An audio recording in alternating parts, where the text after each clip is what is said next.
welcome back to another reading of Harry Potter. We are ready to start chapter 10, which is titled Halloween.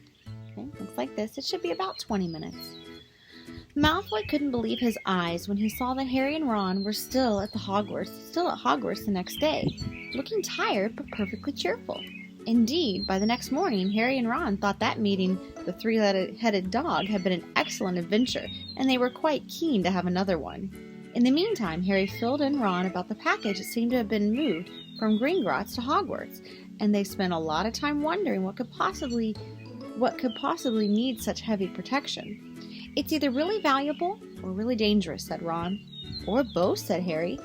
But what they all knew for sure about the mysterious object was that it was about 2 inches long. They didn't have much chance of guessing what it was without further clues. Neither Neville nor Hermione showed the slightest interest in what lay underneath the dog and the trapdoor. All Neville cared about was his never going near the dog again. Hermione was now refusing to speak to Harry and Ron, but she was such a bossy know-it-all that they saw this as an added bonus.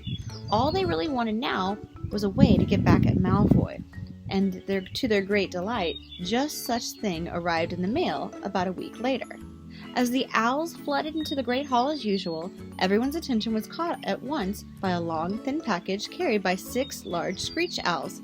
Harry was just as interested as everyone else to see what was in this large parcel, and was amazed when the owl soared down and dropped it right in front of him, knocking his bacon right to the floor. They had hardly fluttered out of the way when another owl dropped a letter on top of the parcel. Harry ripped open the letter first, which was lucky because it said, "Do not open the parcel at the table. It contains your new Nimbus 2000, but I don't want everyone knowing you got a broomstick, or they'll want one. Oliver Wood will meet you tonight on the Quidditch field at 7 o'clock for your first training session. Professor McGonagall." Harry had difficulty hiding his glee as he handed the note to Ron to read. "A Nimbus 2000? Ron moaned enviously. "I've never even touched one." They left the hall quickly, wanting to unwrap the broomstick in private before their class, but halfway across the entrance hall, they found the way upstairs barred by Crabbe and Goyle. Malfoy seized the package from Harry and felt it.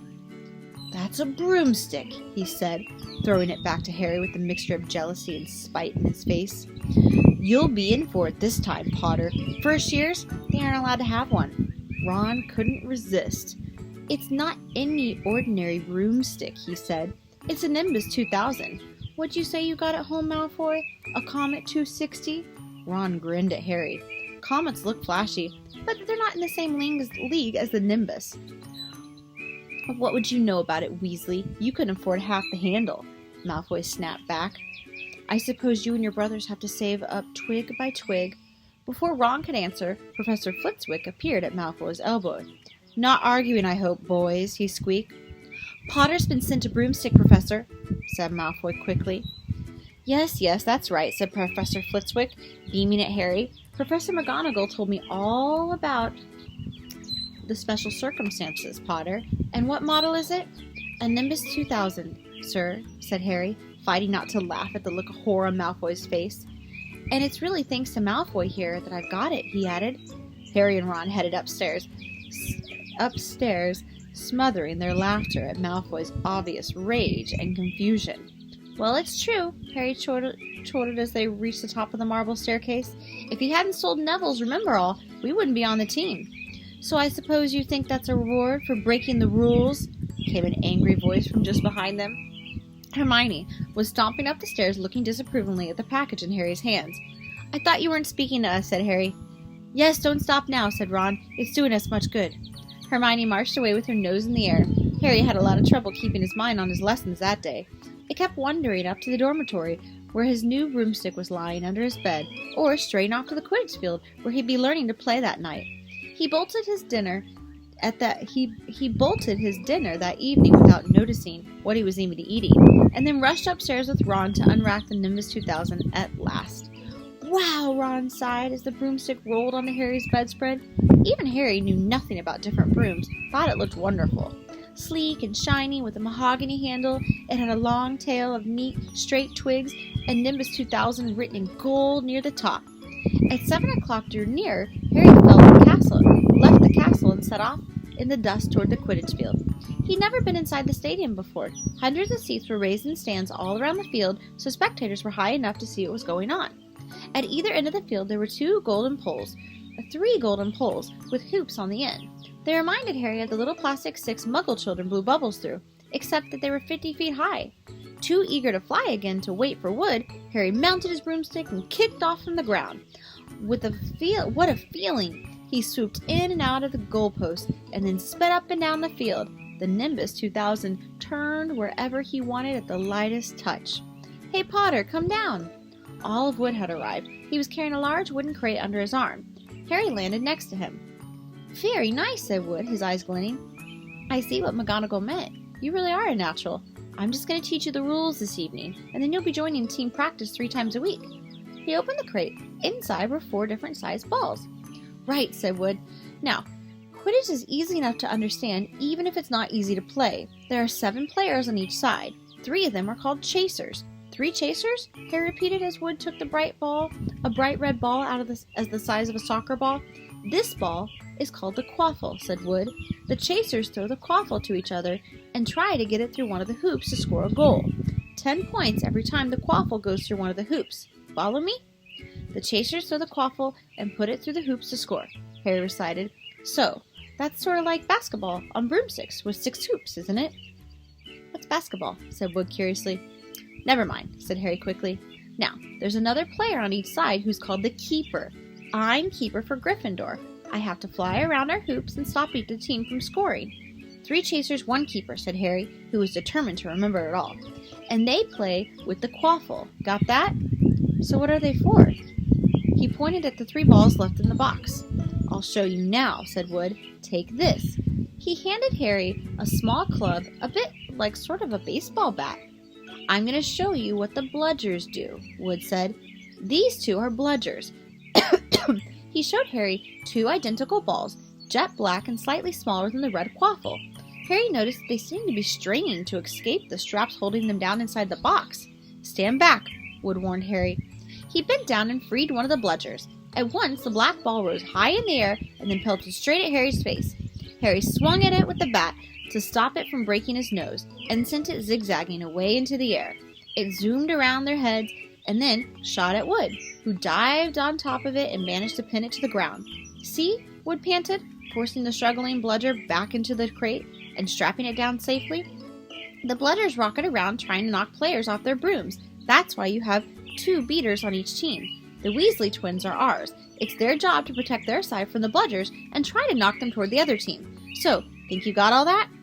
3 chasers try to score with the quaffle. The keeper guards the goalpost. The beaters keep the bludgers away from their team," Harry reeled off. "Good," said Wood. Have the bludgers ever killed anyone?" Harry asked, hoping he sounded offhanded. "Oh, never at Hogwarts. We've had a couple broken jaws, but nothing worse than that. Now, the last member of our team is the Seeker. That's you. And you don't have to worry about the quaffle or the bludgers. Well, unless they crack my head open. Don't worry. The Weasleys are more than a match for us, for the bludgers. I mean, they're like a pair of human bludgers themselves." Wood reached in the crate to take out the 4th and last ball. Compared to the quaffle and the bludgers, it was tiny, about the size of a large walnut. It was bright gold and had little fluttering silver wings. "This," said Wood, "is the golden snitch, and it's the most important ball of the lot. It's very hard to catch because it's so fast and difficult to see. It's the Seeker's job to catch it. You've got to weave in and out of the chasers, the beaters, the bludgers, and the quaffle to get it before the other team's Seeker, because whichever Seeker catches the snitch wins his team an extra 150 points. So, they nearly always win. That's why Seekers get fouled so much. A game of Quidditch only ends when the snitch is caught, so that it can go on for ages and ages. I think the record is 3 months. They had to keep bringing on substitutes so the players could get some sleep." "Well, that's it. Any questions?" Harry shook his head. He understood what he had to do all right. It was doing it that was going to be the problem. "We won't practice with the snitch yet," said Wood, carefully shutting it back inside the crate. "It's too dark. We might lose it. Let's try out with a few of these." He pulled out a bag of ordinary golf balls out of his pocket, and a few minutes later, he and Harry were up in the air, Wood throwing the golf balls as hard as he could in every direction for Harry to catch. Harry didn't miss a single wood. a single one, and Wood was delighted. After about a half an hour, night had really fallen and they couldn't carry on. "That's Quidditch. Couple have to have our name on it this year," said Wood happily as he trudged back to the castle. "I wouldn't be surprised if you turn out to be better than Charlie Weasley, and he could have played for England if he'd gotten a chance with it. If he'd gone off chasing the Let me start that whole sentence over. I wouldn't be surprised if you turned out better than Charlie Weasley, and he could have played for England if he hadn't gone off chasing dragons." Perhaps it was because he was now so busy with Quidditch practice 3 evenings a week on top of all his homework, but Harry could hardly believe it when he realized he'd already been at Hogwarts for 2 months. The castle felt more like home than the Privet Drive ever had. His lessons, too, were becoming more and more interesting now that he'd mastered the basics. On Halloween morning, they woke to a delicious smell of baking pumpkin wafting through the corridors. Even better, Professor Flitwick announced charms that... let me get there. Oh no. Even better, Professor Flitwick announced in charms that he thought they were ready to start making objects fly, something they had all been dying to do since he'd seen Neville's toad zoom around the classroom. Professor Flitwick put the class into pairs to practice. Harry's partner was Seamus Finnegan, which was a relief because Neville had been trying to catch his eye. Ron, however, was to be working with Hermione Granger. It was hard to tell whether Ron or Hermione was angrier about this. She hadn't spoken to either of them since the day Harry's broomstick had arrived. "Now don't forget that nice wrist movement we've been practicing," squeaked Professor Flitwick, perched on top of his pile of books as usual. "Swish and flick. Remember, swish and flick. And saying the magic word properly is very important too. Never forget," whistled Buffurio, who said S instead of the F and found himself on the floor with a buffalo on his chest. It was very difficult. Harry and Seamus swished and flicked, but the feather they were trying to be sending skyward just lay on the desk. Seamus got so impatient that he prodded with his wand and set fire to it. Harry had to put it out with his hat. Ron, at the next table, wasn't having much luck. "Wingardium Leviosa," he shouted, waving his long arms at the windmill like a windmill. "You're saying it wrong," Harry heard Hermione snap. "It's Wingardium Leviosa. Make the gar nice and long." "You do it then if you're so clever," Ron snarled. Hermione rolled up the sleeves of her gown, flipped her wand, and said, "Wingardium Leviosa." Their feather rose off the desk and hovered about 4 feet above their heads. "Oh, well done!" cried Professor Flitwick, clapping. "Everyone see here, Miss Granger has done it." Ron was in a very bad mood by the end of class. "It was no wonder no one can stand her," said Harry as they pushed their way to the crowded corridor. "She's a nightmare, honestly." Someone knocked into Harry as they hurried past him. It was Hermione. Harry caught a glimpse of her face and was starting to see she was in tears. "I think she heard you." "So?" said Ron, but then he looked a bit uncomfortable. "She must have noticed. She's got no friends." Hermione didn't turn up for the next class and wasn't seen all afternoon. On their way down to the great hall for the Halloween feast, Harry and Ron overheard Parvati Patel tell her friend Lavender that Hermione was crying in the girls' bathroom and wanted to be left alone. Ron still looked more awkward at this, but a moment later they had entered the great hall where the Halloween decorations put Hermione out of their minds. 1,000 live bats fluttered from the walls and ceilings, while thousands more swooped over the tables in low black clouds, making the candles and the pumpkins stutter. The feast appeared suddenly on the golden plates as it had at the start of term banquet. Harry was just helping himself to a baked potato when Professor Quirrell came sprinting into the hall, his turbine askew and terror in his face. Everyone stared as he reached Professor Dumbledore's chair slumped against the table and gasped. "Troll? In the dungeons. Thought you ought to know." Then he sank to the floor in a dead faint. There was an uproar. It took several purple firecrackers exploding from the end of Professor Dumbledore's wand to bring silence. "Perfect," he rumbled. "Lead your houses back to the dormitories, immediately." Percy was in his element. "Follow me, stick together, first years. No need for fear of the troll. If you see one, follow my orders. Stay close behind me now. Make way. First years, coming through. Excuse me, I'm a perfect." "How could a troll get in?" Harry asked as they climbed the stairs. "Don't ask me. They're supposed to be really dumb," said Ron. "Maybe Peeves let it in for Halloween joke." They passed several different groups of people hurrying in different directions. As they jolted their way through the crowd of confused Hufflepuffs, Harry suddenly grabbed Ron's arm. I just thought, Hermione, what about her? She doesn't know about the troll. Ron bit his lip. All right, he snapped, but Percy better not see us. Ducking down, they joined the Hufflepuffs going the other way, slipped down the deserted corridor, and hurried off toward the girls' bathroom. They had just turned the corner when they heard quick footsteps behind them. Percy! Hissed Ron, pulling Harry behind a large stone griffin. Peering around, it was, however, not Percy they saw, but Snape. He crossed the corridor and disappeared from view. What's he doing? Harry whispered. Why isn't he down in the dungeons with the rest of the teachers? Search me. Quietly as possible, they crept along the next corridor after Snape's fading footsteps. He's heading for the 3rd floor, Harry said, but Ron held his hand up. Can you smell something? Harry sniffed, and a foul stench reached his nostrils, a mixture of odd socks, the kind in a public toilet that no one seems to clean. And then he heard it, a low grunting and the shuffling footfalls of gigantic feet. Ron pointed at the end of the passage to the left. Something huge was moving toward them. They shrank in the shadows and watched as it emerged in a path of moonlight. It was a horrible sight. 12 feet tall, its skin was dull, granite gray. Its great lumpy body like a boulder, with its small bald head perched on top like a coconut. It had short legs, thick as tree trunks, with flat, horny feet. The smell coming from it was incredible. It was holding a huge wooden club, which dragged along the floor because its arms were so long. The troll stopped next to a doorway and peered inside. It waggled its long ears, making up for the tiny mind, then slouched slowly into the room. The key's in the lock, Harry muttered. We could lock it in. Good idea, said Ron nervously. They edged toward the open door, mouse dry, praying the troll wasn't about to come out of it. With one great leap, Harry managed to grab the key, slam the door, and lock it. Yes! Flushed with victory, they started to run back up the passageway. But as they reached the corner, they heard something that made their hearts skip.